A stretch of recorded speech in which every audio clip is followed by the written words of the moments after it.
Hello everyone, welcome to knowledge plus. India year book 2020 की series में आपका स्वागत है।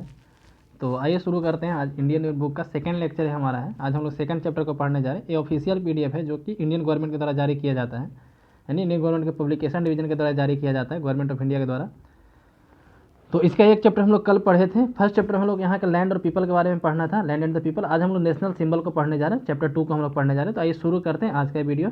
Chapter 2 land and the people है ना, सॉरी चैप्टर 2 नेशनल सिंबल के बारे में। लैंड एंड द पीपल के बारे में हम लोग कल पढ़ लिए थे, ठीक है। तो हम लोग आज नेशनल सिंबल को पढ़ने जा रहे हैं। तो सबसे पहले हम लोग नेशनल सिंबल में नेशनल फ्लैग के बारे में पढ़ना है। तो the national flag shawl B try colour. हमारा जो नेशनल फ्लैग होगा ट्राई कलर होगा, जिसमें 3 रेक्टेंगुलर पैनल होगा और सब पैनल ऑफ इक्वल वाइड। तो और तीनों जो है बराबर चौड़ाई का होगा, ठीक है। The colour of top panel shawl B India saffron. तो इंडिया का जो फ्लैग है उसका सबसे ऊपर का जो कलर होगा सैफरन होगा, केसरी रंग का होगा। और जो बॉटम में जो होगा, ठीक है, वो ग्रीन होगा, पैनल इंडिया ग्रीन, ठीक है।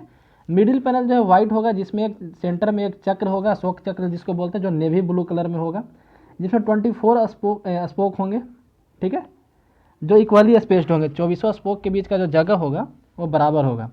द अशोक चक्र शॉल प्रीफेबली बी स्क्रीन प्रिंटेड और अदरवाइज प्रिंटेड ऑन स्टेंसाइल्ड और suitably embroidered and shawl be completely visible on both side. तो कहा जा रहा है कि जो अशोक चक्र होना चाहिए वो तो या तो प्रिंटेड होना चाहिए उसके ऊपर ही, या फिर अलग से यदि प्रिंटेड है तो उसको अच्छी तरीके से सीना चाहिए, इस तरीके से कि दोनों तरफ से वो दिखे, ठीक है।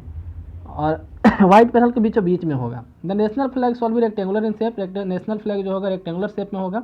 और लेंथ और वाइट का जो रेशियो होगा 3:2 होगा। याद रखिएगा कि लेंथ बाई ब्रेथ 3:2 होगा, ठीक है। यदि एग्जाम में बोल दिया जाए कि ब्रेथ बाई लेंथ क्या होगा, B/L क्या होगा, तो 2/3 हो जाएगा, ठीक है। नेशनल फ्लैग जो हमारे संविधान सभा के द्वारा, कॉन्स्टिट्यूशन असेंबली के द्वारा 22 जुलाई 1947 को अडॉप्ट किया गया था। 22 जुलाई 1947 को अडॉप्ट किया गया था। उस दिन माना गया था कि हमारा राष्ट्रीय झंडा कौन होगा, ट्राई कलर यानी तिरंगा होगा। Apart from non statutory instruction issued by government of India from time to time, display of national flag is govern by provisions of emblems and names. तो इसके लिए एक एक्ट है, मतलब कि झंडा को किस तरीके से फहराना है, कहाँ कैसे यूज करना है, इसके लिए एक्ट है। क्या नाम है? Provisions of the emblems and names, prevention of improper use act 1950, ठीक है। और prevention of insult of national honour act 1971। इस सब के आधार पे इसको गाइड किया जाता है। इसके अलावा इंडियन गवर्नमेंट के द्वारा समय समय पर तरह तरह के कानून बनाए जाते हैं इससे related. The flag code, India का एक फ्लैग कोड है जो 2002 में लाया गया था। एक is an attempt to bring together all such laws, convention, practice, instruction for guidance of all concern. तो जैसे जितने भी एक्ट हैं, सारे एक्ट में से जो फ्लैग से रिलेटेड जो रूल था उसको एक जगह लाया गया, जिसको बोला जाता है फ्लैग कोड 2002, और जारी किया गया था। फ्लैग कोड 2002 इफेक्टिव फ्रॉम 26 जनवरी 2002, 26 जनवरी 2002 से फ्लैग कोड लागू है। जो पहले फ्लैग कोड इंडिया था उसको रिप्लेस करता है। As per the provision of flag code of India 2002 there is no restriction on display of national flag by member of general public. तो फ्लैग कोड 2002 के तहत किसी भी पब्लिक के द्वारा झंडा को फहराना के लिए कोई रिस्ट्रिक्शन नहीं है। प्राइवेट ऑर्गेनाइजेशन हो, जनरल पब्लिक हो, आम आदमी, एजुकेशन इंस्टीट्यूशन हो, या कोई भी हो, झंडा को फहरा सकता है, ठीक है, लेकिन ऑनर के साथ, है ना, ऑनर के साथ, एक इज्जत के साथ, ठीक है। इसके लिए एक प्रोसीजर उसको फॉलो करते हुए। ये हमारा राष्ट्रीय झंडा है, ये आप देख सकते हैं यहाँ पे। ये जो सैफरन कलर है, वाइट कलर है, ग्रीन कलर है, और ये अशोक चक्र है। नेक्स्ट हम लोग देखते हैं स्टेट एम्बलेम। स्टेट एम्बलेम यानी कि राज्य का जो चुनाव, मतलब कि चुनाव चिन्ह, सॉरी, जो चिन्ह है हमारा का, ठीक है, हमारे यहाँ का, हमारे कंट्री का, उसके बारे में हम लोग देखते हैं। The state emblem of India is an adaptation of lion capital of Ashoka at Sarnath. तो सारनाथ का जो अशोक स्तंभ है उसके ऊपर का जो पोर्शन था उसको हम लोग स्टेट एम्बलम के रूप में यूज करते हैं। In the original the lion capital is 4 lion. तो ओरिजिनल में देखा जाए तो लायन कैपिटल जो यहाँ पे नीचे इसका फिगर है, इसमें 4 लायन है, लेकिन पीछे वाला लायन हम लोग को दिखता नहीं है, ठीक है, पीछे वाला लायन हम लोग को दिखता नहीं है इसमें। तो 3 ही लायन यहाँ पे दिखाई देता है। 4 line mounted to back on a circle abacus. The frieze of the abacus is adorned with sculpture in high relief of an elephant. इस पे और क्या क्या है? तो एलिफेंट है, हॉर्स है, बुल है और लायन है। तो ये ध्यान दीजिएगा, ये ऊपर में तो 4 शेर हैं ही, उसके अलावा नीचे भी एक शेर है। नीचे में हाथी है, घोड़ा है, एक शेर है, ठीक है। यहाँ पे आप देख सकते हैं कौन कौन है। एलिफेंट है, हॉर्स है, बुल है, मतलब कि हाथी है, घोड़ा है, एक शेर है और एक सांड है, बुल है। नीचे में भी 4 जानवर है। तो मतलब कुल मिला के इसमें कितने जानवर हो गए? 4 शेर ऊपर में, नीचे में एक हाथी, एक घोड़ा, एक बुल और एक लायन, और यानी लायन की संख्या पूछा जाए तो टोटल मिला के 5 है। और ऐसे 8 जानवर हो गए, है ना। On a lion separated by intervening Dharmachakra, इसके बीच में धर्मचक्र है। The abacus rest on bell shaped lotus, तो इसको यदि देखा जाए तो इसके बीच में एक धर्मचक्र है, और इसका यदि पूरा फिगर यदि देखा जाए तो एक उल्टा लोटस यहाँ पे आपको दिखेगा, उल्टा कमल का फूल जैसा आपको दिखेगा, ठीक है। The profile of the lion capital showing 3 lions mounted on the abacus with Dharmachakra in the centre, a bull on right and galloping horse on the left. तो हम लोग का जो स्टेट एम्बलम है उसमें क्या क्या है, उसमें 3 शेर दिखाई देता है, और राइट साइड में जो है हॉर्स दिखाई देता है, और लेफ्ट साइड में बुल दिखाई देता है, ठीक है। अब bull on the right, sorry, left में घोड़ा दिखाई देता है और राइट में बुल दिखाई देता है, बीच में चक्र दिखाई देता है। इस तरीके से हमारा जो नेशनल एम्बलम है, ठीक है। And outlines of Dharmachakra on the extreme right and left was adopted as state of emblem, और ये कब अडॉप्ट किया गया था, 26 जनवरी 1950 को अडॉप्ट किया गया था। The bell shaped lotus was omitted, इसमें से जो लोटस वाला पोर्शन था उसको हटा दिया गया था। मोटो जो है सत्यमेव जयते, हमारे संविधान के नीचे आप देखेंगे लिखा रहता है, मतलब कि किसी एम्बलम के नीचे सत्यमेव जयते, मतलब कि सत्य की हमेशा जय होती है, ट्रूथ एलोन ट्रायम्फ्स। ये जो है देवनागरी स्क्रिप्ट में लिखा जाता है। Script with the profile of lion capital is part of state emblem, और वो भी स्टेट एम्बलम का ही पार्ट है। ये मुंडक उपनिषद से लिया गया, याद रखिएगा, ये जो सत्यमेव जयते वर्ड जो है ये मुंडक उपनिषद से लिया गया है। In the state assembly lies the official seal of government of India, it is regulated by the state emblem of India. इसके लिए भी रूल है, state emblem of India prohibition of improper use act 2005, the state emblem of India regulation of use 2007, ठीक है। इस तरीके से और भी डिफरेंट रूल इसके लिए भी है। ये हमारा जो हम लोग देखें, इसमें लेफ्ट साइड में बुल है, राइट साइड, लेफ्ट साइड में हॉर्स है, राइट साइड में बुल है, बीच में धर्मचक्र है, और सत्य में हो जाते हैं देवनागरी लिपि में लिखा गया है, जो मुंडक उपनिषद से लिया गया है, ठीक है। और इसमें 3 शेर है, हालांकि इसमें यदि देखा जाए तो पीछे एक हाथी भी है और एक शेर और है, ठीक है। नेशनल एंथम की बात करें, the song Jana Gana Mana compose originally in Bangla by Rabindranath Tagore was adopted in Hindi version. तो बांग्ला में इसको ओरिजिनली लिखा गया था, लेकिन इसका अडॉप्शन हिंदी वर्जन में किया गया था कॉन्स्टिट्यूएंट असेंबली के द्वारा। कब, तो 24 जनवरी 1950 को, ठीक है, 24 जनवरी 1950 को, यानी कि 26 जनवरी 1950 के 2 दिन पहले, संविधान लागू होने के 2 दिन पहले इसको अडॉप्ट किया गया था। और इसको पहली बार गाया कब गया था, तो 1911 में गाया गया था।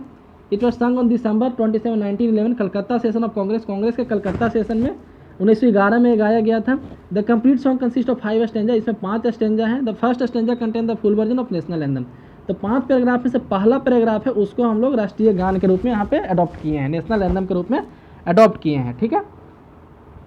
तो ये हमारा जो यहाँ पे है, यहाँ पे जो हमारा नेशनल एंथम पूरा यहाँ पे लिखा गया है, ये 5 स्टेंजा में से पहला स्टेंजा है। इसको पूरे वर्जन को, मतलब पूरे को गाने में 52 सेकंड का टाइम लगता है, लेकिन इसका एक शॉर्ट वर्जन भी है, ठीक है।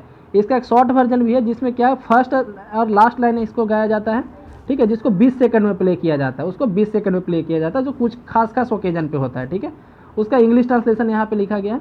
ये था नेशनल एंथम के बारे में। ये काफ़ी बार पूछा गया कि पहली बार कब गाया गया था, तो 27 दिसंबर 1911 को कलकत्ता, कांग्रेस के कलकत्ता सेशन में, ठीक है। ये था नेशनल एंथम यानी राष्ट्रीय गान के बारे में। हम लोग पढ़ते हैं नेशनल सॉन्ग यानी राष्ट्रीय गीत के बारे में। तो राष्ट्रीय गीत वंदे मातरम है, जो बंकिम चंद्र चटर्जी के द्वारा लिखा गया है, और ये आनंद मठ से लिया गया था, ये आनंद मठ से लिया गया है। और ये फ्रीडम स्ट्रगल में लोगों के लिए इंस्पायरेशन था, मतलब कि ये जो वंदे मातरम जो था लोगों के लिए प्रेरणा का काम करता था फ्रीडम स्ट्रगल में, आज़ादी की लड़ाई में। It has equal status with जन गण मन। The first political occasion which was संग 1896, तो 1896 के कलकत्ता सेशन में ही इसको भी गाया गया था। तो पहले कौन गाया गया, ध्यान दीजिएगा, ये 1911 में गाया गया था कलकत्ता सेशन में कांग्रेस के, और ये भी कलकत्ता सेशन में ही गाया गया था, लेकिन 1896 में, मतलब कि लगभग 15 साल पहले जो है वंदे मातरम गाया गया था। तो वंदे मातरम पहले गाया गया था, बाद में जन गण गाया गया है। तो ये ओरिजिनली संस्कृत में लिखा गया है, यहाँ पे आप देख सकते हैं जो हमारा है, इसका ट्रांसलेशन यहाँ पे लिखा गया है, ठीक है। ये वंदे मातरम का पूरा यहाँ पे है। नेक्स्ट है नेशनल कैलेंडर। तो the national calendar based on the शक ईरा। तो शक संवत हमारा नेशनल कैलेंडर है, जिसका पहला महीना चैत्र है। एक काफ़ी बार पूछा गया कि हमारा जो नेशनल कैलेंडर उसका पहला महीना कौन है, तो पहला महीना चैत्र है, ठीक है, जिसको नॉर्मल चैत्र हम लोग बोल देते हैं। इसमें नॉर्मली 365 ईयर होते हैं, और इसको अडॉप्ट किया गया था 22 मार्च 1957 को, मतलब संविधान लागू होने के बाद इसको अडॉप्ट किया गया था, ठीक है। इसके साथ ही ग्रिगोरियन कैलेंडर, जो हम लोग नॉर्मली कैलेंडर यूज करते हैं जनवरी फरवरी वाला, उसको ग्रिगोरियन कैलेंडर बोला जाता है। तो उसको भी यूज करना है ऑफिशियल पर्पज़ के लिए, ठीक है। गैजेट ऑफ इंडिया, तो ऑफिशियल पर्पज़ कहाँ, तो इंडिया का जो गैजेट होगा, ऑल इंडिया रेडियो का जो ब्रॉडकास्ट होगा, ये गवर्नमेंट ऑफ इंडिया का जो कैलेंडर इशू करेगा, गवर्नमेंट ऑफ इंडिया जो कम्युनिकेशन करेगा पब्लिक से, तो वहाँ पे इंग्लिश डेट भी लिखेगा और शक ईरा का भी डेट लिखा जाता है, इसलिए आप देखे होंगे। डेट्स एंड नेशनल कैलेंडर है permanent correspondence with date of Gregorian calendar. तो जैसे यहाँ पे एक बताया कि नॉर्मली एक रिलेशन बताया गया है कि ग्रिगोरियन कैलेंडर और जो शक ईरा वाला कैलेंडर है, तो मार्च में चैत महीना होता है नॉर्मली, है ना। और उसी तरीके से आप जोड़ सकते हैं कि अप्रैल में बैसाख का महीना होगा, उसके बाद तीसरा जेठ का महीना होता है, ठीक है। तो कोई फिक्स नहीं है, लेकिन लगभग उसी रेंज में रहता है, ठीक है, इसलिए यहाँ पे बताया गया। ये हमारा पॉलिटिकल मैप है। यहाँ पे जैसे पहले इसमें पहले हमारे पास जो है 29 स्टेट था और 7 यूनियन टेरिटरी था। अभी कितना है, तभी हमारे पास 28 स्टेट है और 8 यूनियन टेरिटरी है, ठीक है। तो 28 स्टेट कैसे हो गया, तो एक स्टेट था जम्मू एंड कश्मीर, उसको बांट करके 2 यूनियन टेरिटरी बना दिया गया। यहाँ पे जो डिस्ट्रिक्ट आपको दिख रहा है, यहाँ पे जो दिख रहा है जम्मू एंड कश्मीर हो गया। ये जो पूरा दिख रहा है ये लद्दाख वाला रीजन कहलाता है। लद्दाख में मात्र 2 डिस्ट्रिक्ट है, एक है कारगिल जो यहाँ पे है, और पूरा जो बच गया वो लेह है। तो इंडिया का सबसे बड़ा जिला है लेह, ठीक है, सबसे बड़ा जिला इंडिया का है लेह।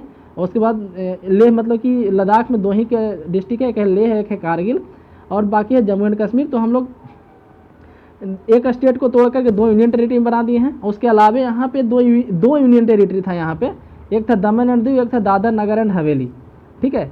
तो ये दोनों यूनियन टेरिटरी को मिला करके एक यूनियन टेरिटरी बना दिया गया, ठीक है। दमन एंड दीव एंड दादर नगर हवेली जो था उसको 2 यूनियन टेरिटरी था। यहाँ पे आप देख सकते हैं, यहाँ पे दीव है, एक मिनट, यहाँ पे दीव है, यहाँ पे दादर नगर एंड हवेली था, ठीक है। तो इसको मिला करके एक यूनियन टेरिटरी बना दिया गया है।